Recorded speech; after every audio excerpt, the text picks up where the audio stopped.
오늘 우리에게 주시는 하나님의 말씀은 창세기 50장 15절에서 21절입니다. 구약성경 80쪽입니다. 봉독하겠습니다. 요셉의 형제들이 그들의 아버지가 죽었음을 보고 말하되 요셉이 혹시 우리를 미워하여 우리가 그에게 행한 모든 악을 다 갚지나 아니할까 하고 요셉에게 말을 전하여 이르되 당신의 아버지가 돌아가시기 전에 명령하여 이르시기를 너희는 이같이 요셉에게 이르라. 내 형들이 내게 악을 행하였을지라도 이제 바라건대 그들의 허물과 죄를 용서하라 하셨나니 당신 아버지의 하나님의 종들인 우리 죄를 이제 용서하소서 하매 요셉이 그들이 그에게 하는 그 말을 들을 때에 울었더라. 그의 형들이 또 친히 와서 요셉의 앞에 엎드려 이르되 우리는 당신의 종들이니이다. 요셉이 그들에게 이르되 두려워하지 마소서. 내가 하나님을 대신하리이까. 당신들은 나를 해하려 하였으나 하나님은 그것을 선으로 바꾸사 오늘과 같이 많은 백성의 생명을 구원하게 하시려 하셨나니 당신들은 두려워하지 마소서. 내가 당신들과 당신의 자녀를 기르리이다 하고 그들을 간곡한 말로 위로하였더라. 아멘. 우리에게 다가오는 미래를 어떻게 생각하십니까? 라고 질문해 보면 어떤 분들은 다가오는 미래를 생각하며 기대하는 분들도 있고요. 또 반대로 다가오는 미래를 생각할 때 걱정과 근심, 불안을 떨치지 못하는 분들도 있습니다.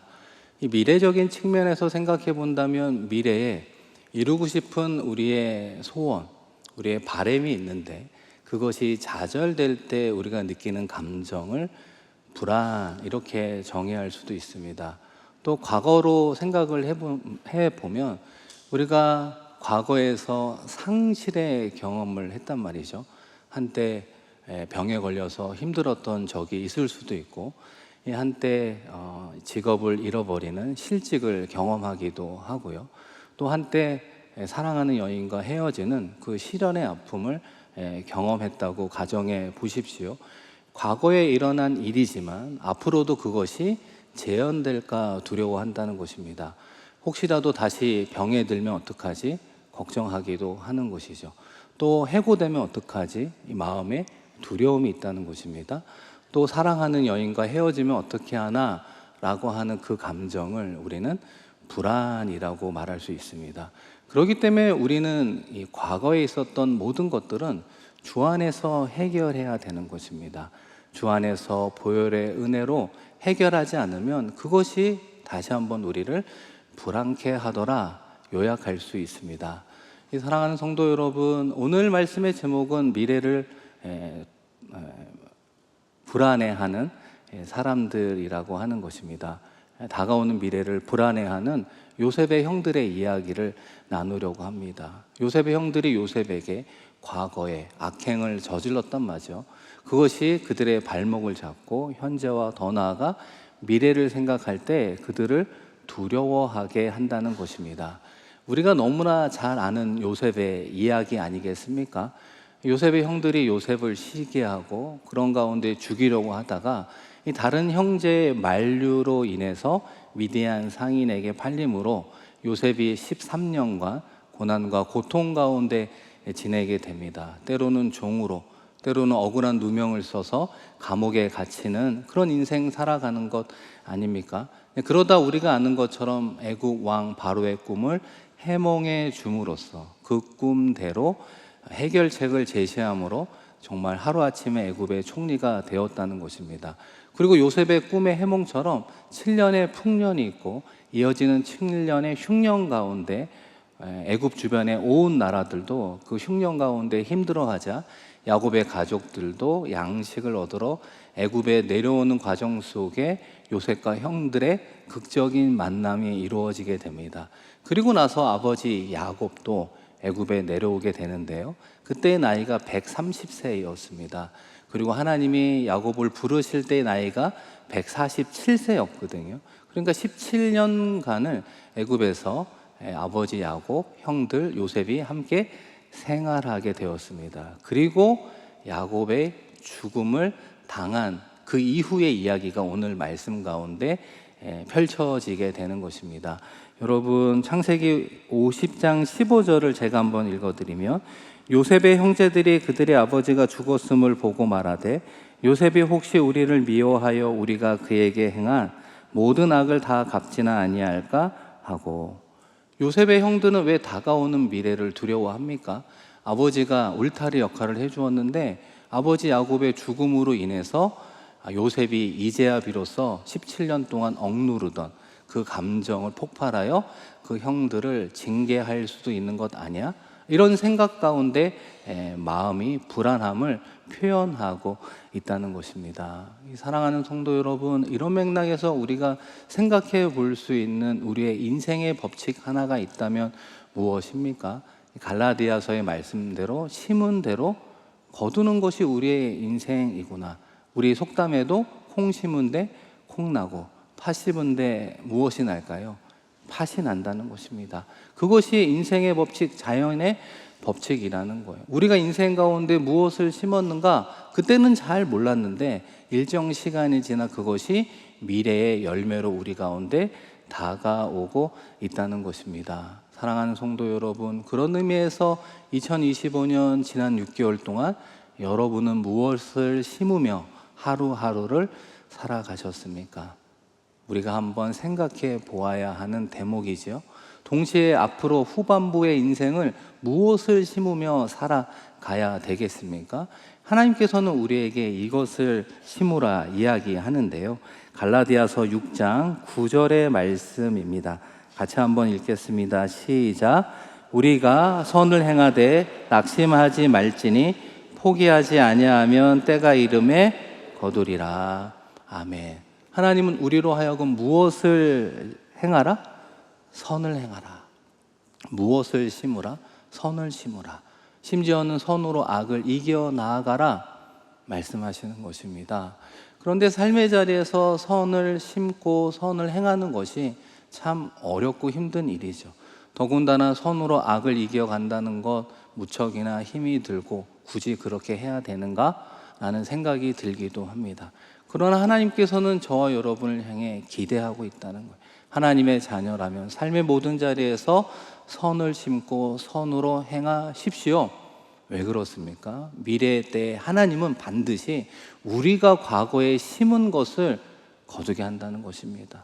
과거에 심은 것이 부메랑이 되어 우리 가운데 오게 되어 있습니다. 날마다 선을 행하고 선을 심는 우리가 되기를 축복합니다. 요셉은 지난 17년 전에 그 형들을 만났을 때에도 이렇게 이야기를 합니다. 형님들, 나를 애굽에 팔았다고 걱정하지 마십시오. 하나님께서 생명을 구원하기 위해 형들보다 저를 애굽에 앞서 보내신 겁니다. 요셉이 달라진 가장 큰 변화는 모든 것을 하나님의 관점으로 해석하고 말하고 살아가는 자가 되었다는 것입니다. 비록 그 표현 속에 용서라는 단어는 들어가 있지 않지만 하나님의 관점으로 요셉은 그들을 용서하고 극진히 환대했음을 보게 된다는 것입니다. 그러나 중요한 것은 무엇인가? 요셉의 형들이 지난 17년 동안 요셉의 무조건적인 용서와 사랑을 받아들이지 못했다는 것입니다. 그리고 현재 그들은 다가오는 미래를 불안하게 생각하고 있다는 것입니다. 여러분, 창세기 50장 16, 17절을 제가 한번 읽겠습니다. 요셉에게 말을 전하여 이르되 당신의 아버지가 돌아가시기 전에 명령하여 이르시기를 너희는 이같이 요셉에게 이르라 내 형들이 내게 악을 행하였을지라도 이제 바라건대 그들의 허물과 죄를 용서하라 하셨나니 당신 아버지의 하나님의 종들인 우리 죄를 이제 용서하소서 하매 요셉이 그들이 그에게 하는 말을 들을 때에 울었더라. 야곱이라는 아버지가 그들을 지켜주었는데 그 울타리가 사라지자 애굽의 총리로 있었던 요셉은 보복할 거야 라고 하는 두려움과 그 불안감을 형들은 떨쳐낼 수 없었다는 것입니다. 그래서 지난 17년간 요셉을 만날 때는 겉으로는 행복한 척, 아무 일도 없었던 것처럼 행동했지만 실제로는 그 형들이 불안감을 가지고 살았구나 엿보게 된다는 것입니다. 사랑하는 성도 여러분, 형들의 이런 모습을 통해 우리는 어떤 것을 한번 떠올려 볼 수 있습니까? 바로 저와 여러분과 예수님과의 관계를 떠올려 볼 수 있다는 것입니다. 예수님이 우리에게 어떤 분이었습니까? 갈보리 언덕에 십자가를 지시고 그 피를 흘려주신 보혈의 은혜로 말미암아 과거의 죄, 현재의 죄, 미래의 죄까지 사하여 주시는 죄사함의 은총을 우리에게 허락해 주었다는 거예요. 여러분 믿으십니까? 그 죄사함의 은총 우리가 얼마나 누리며 살아가고 있습니까?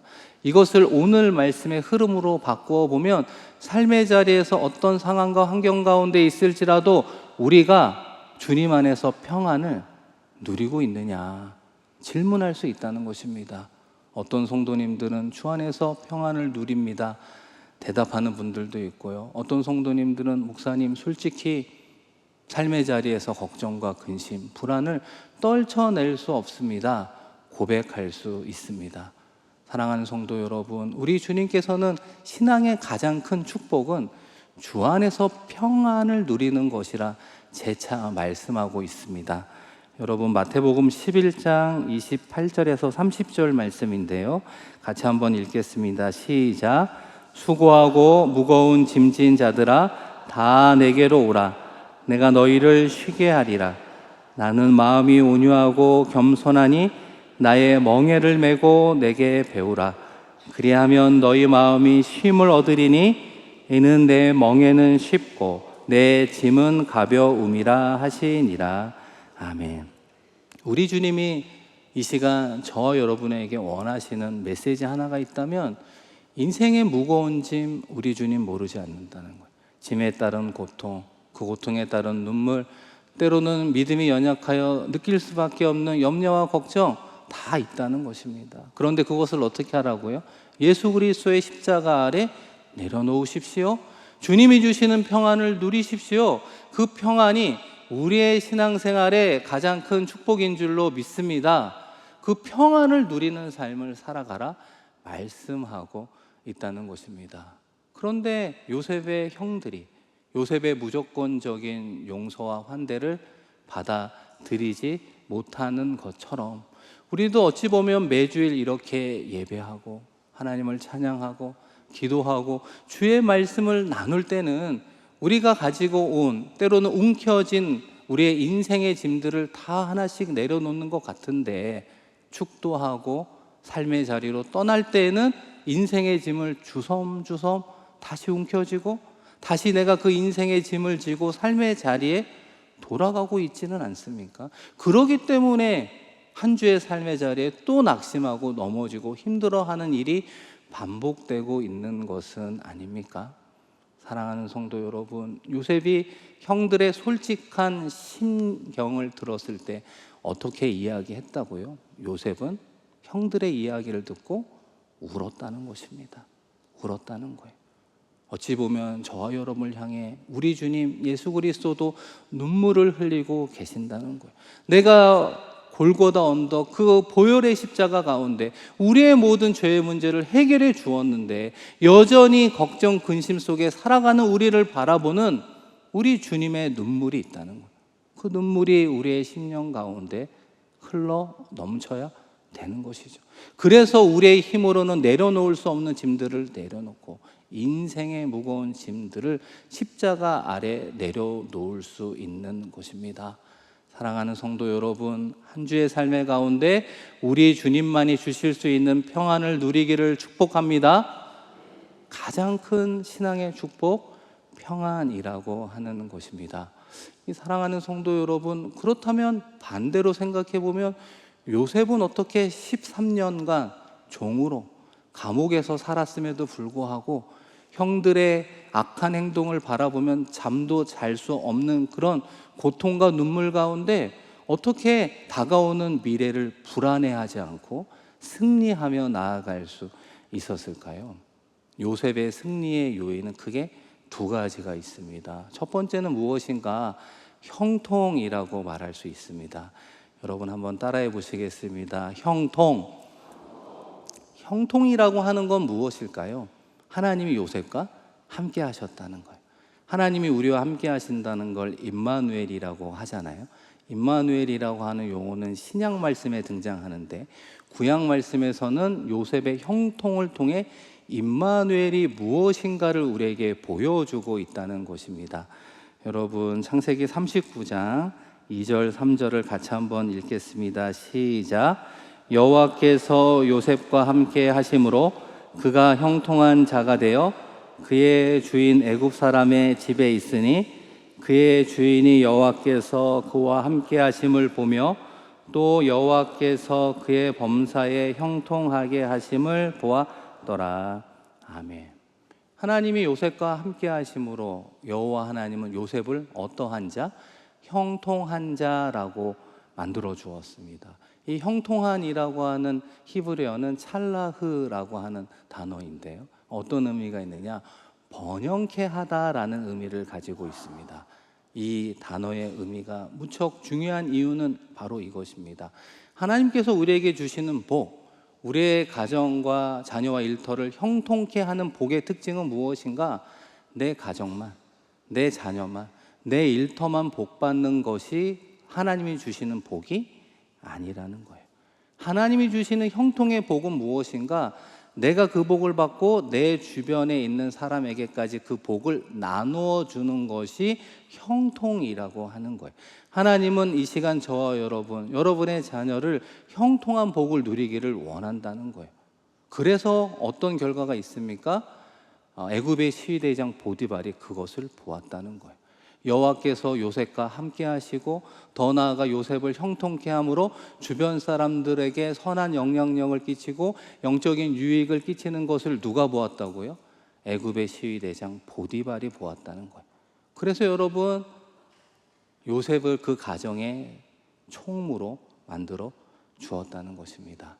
훗날 요셉은 애굽에 무엇이 됩니까? 총리가 된다라고 하는 거예요. 생각해 보면 하나님 보시기에 가정의 총무나 애굽의 총리나 우리가 보기에는 정말 기적과 같은 일이라고 말할 수 있지만 하나님 보시기에는 동일한 일이라는 것을 기억해야 되는 거예요. 무슨 말일까요?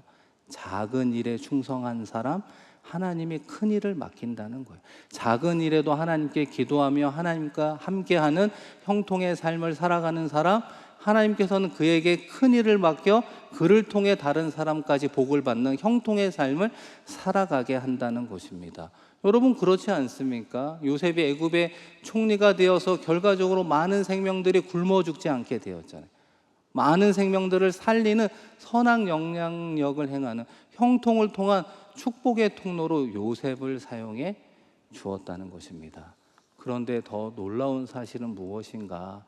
요셉이 하나님과 함께 하면서 누렸던 형통은 창세기 말씀 가운데 딱 2번 정도 등장합니다. 한 번은 방금 읽었던 보디발의 집에 종으로 살 때, 또 한 번은 어디에 등장할까요? 억울한 누명을 쓰고 감옥에 있을 때 무엇을 누렸다고요? 형통을 누렸다는 거예요. 여러분 이것을 우리가 꼭 기억해야 돼요. 하나님께서 우리를 통해 우리가 기도하며 바꾸고 싶어 하는 건 우리의 구조적인 상황과 환경의 문제일 수 있습니다. 그것이 변화되기를 기도하지만 하나님께서는 그것에 대해서 단번에 응답을 하지 않으신다는 거예요. 하나님은 무엇에 관심이 있습니까? 내가 그 어려운 가운데에도 하나님과 동행하느냐? 하나님을 찾으며 하나님과 함께하는 임마누엘의 삶을 살아가느냐?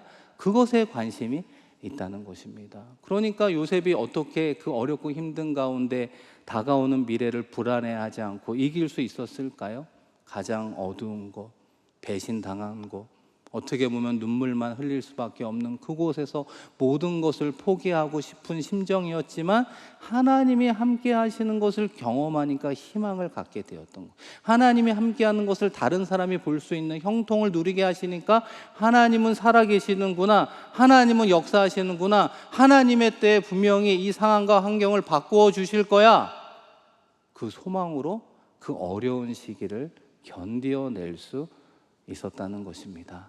사랑하는 성도 여러분, 여러분이 겪고 있는 고난, 여러분이 처한 어렵고 힘든 상황과 환경 가운데 우선적으로 하나님과 함께하는 삶에 초점을 맞추어 보십시오. 하나님이 어떻게 우리와 함께 하시는가?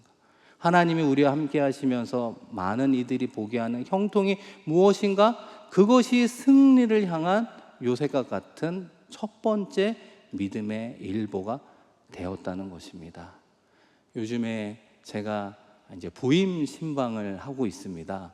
가정마다 방문해서 신방을 좀 하고 있는데요. 이 신방을 받으시는 가정의 가장, 이 대체로 이 남자분들이 공통적으로 저에게 주시는 100% 피드백이 하나 있습니다. 목사님 신방을 받으니까 너무 좋아요. 이렇게 이야기를 하는 거예요.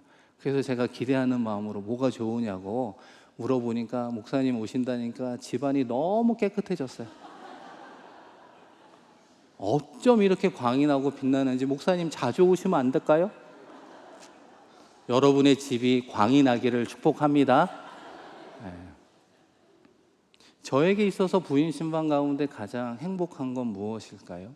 이렇게 주일날 대예배 가운데 설교할 수도 있지만 가정에 맞추어서 부족하지만 그래도 기도하며 말씀을 준비하며 나아가잖아요.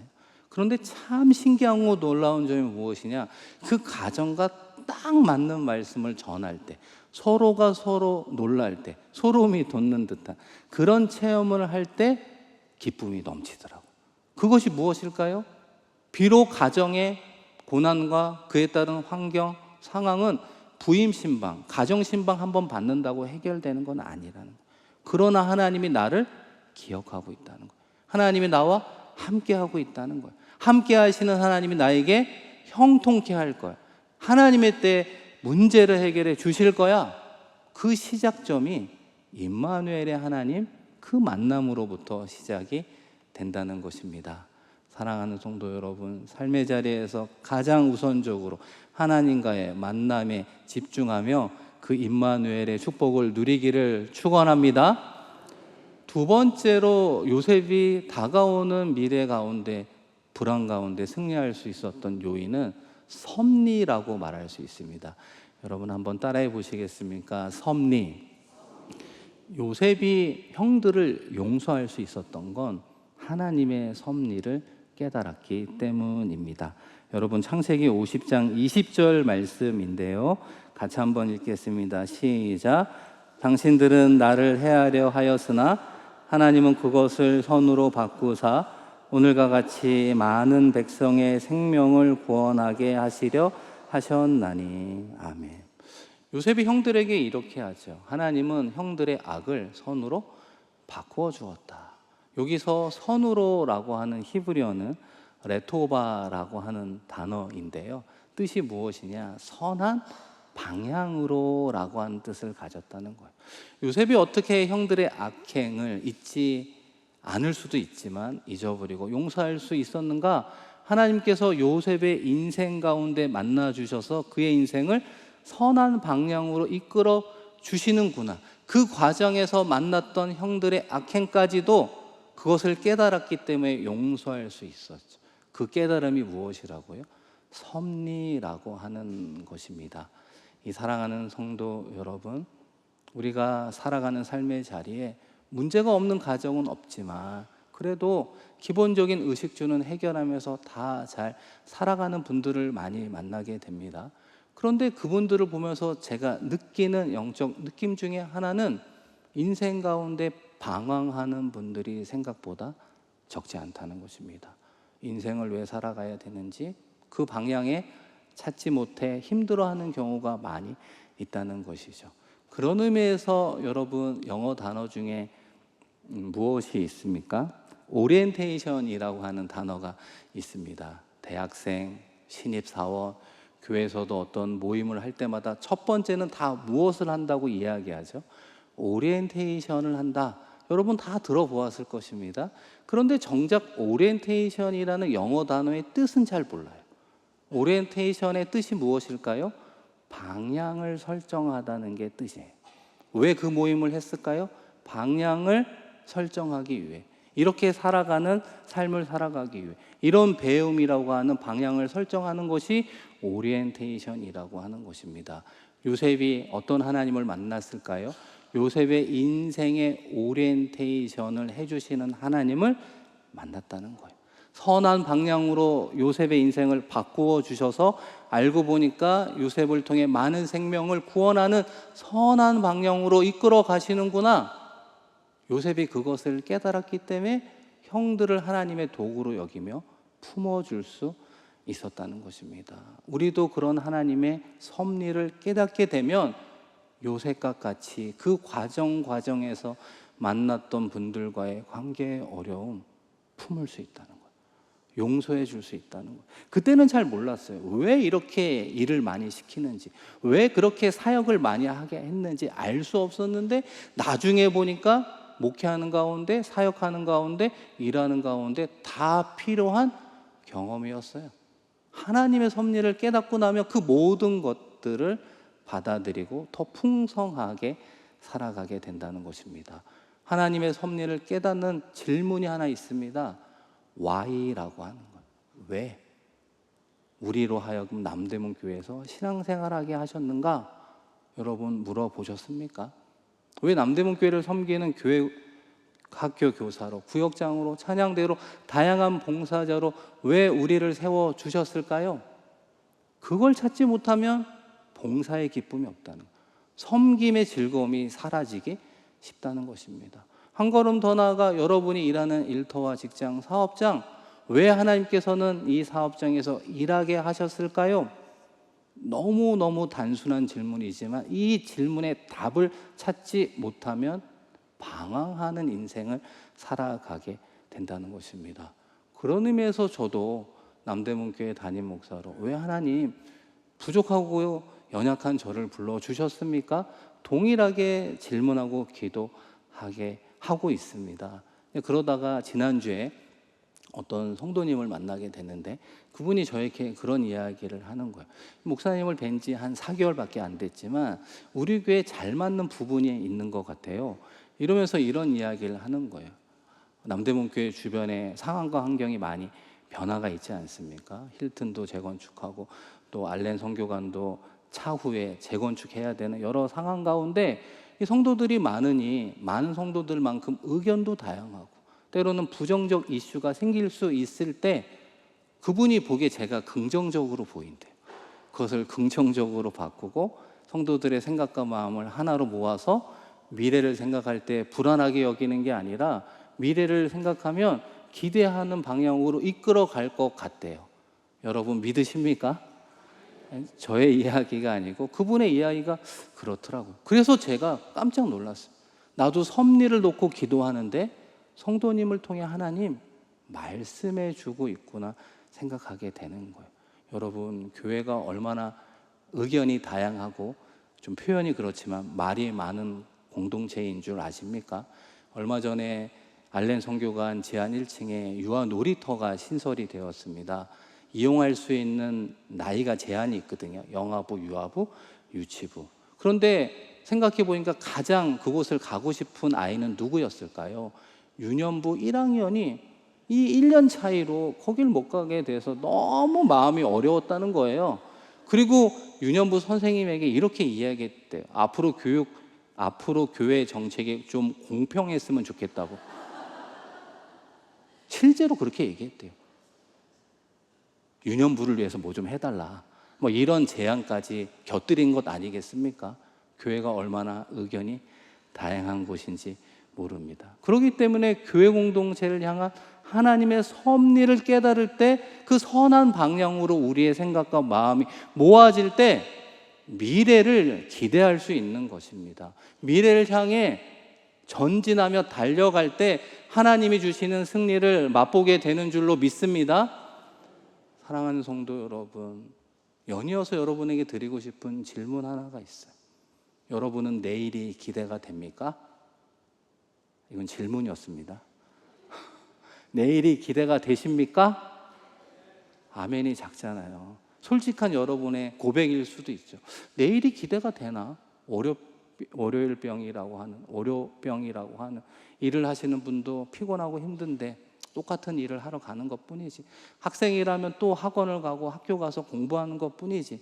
다양한 모임 가운데 맡은 일이 있으니까 책임을 다하는 것뿐이지, 혹시라도 그런 발걸음이라면 우리는 어떤 하나님을 만나야 돼요? 여러분이 속한 다양한 모임과 공동체에 오리엔테이션을 해주시는 하나님을 만나야 된다는 거. 그 가운데 나를 두신 하나님의 섭리를 깨달을 때 내가 그곳을 향하는 발걸음이 가벼워진다는 거예요. 내가 그곳에서 하는 일과 사역에 기쁨이 있다는 거예요. 그럴 때 비로소 교회, 학교, 교사나 구역장 모든 봉사자들이 매주일이 기다려진다는 거예요. 사랑하는 성도 여러분, 나의 인생의 오리엔테이션 하나님으로부터 받을 때, 하나님의 섭리를 깨달을 때 왜 이것이 필수적으로 중요할까요? 힘이 나는 거예요. 에너지가 솟는 거예요. 내일이 기다려진다는 거예요. 이번 달이 기다려진다는 거예요. 내년이 기다려진다는 것입니다.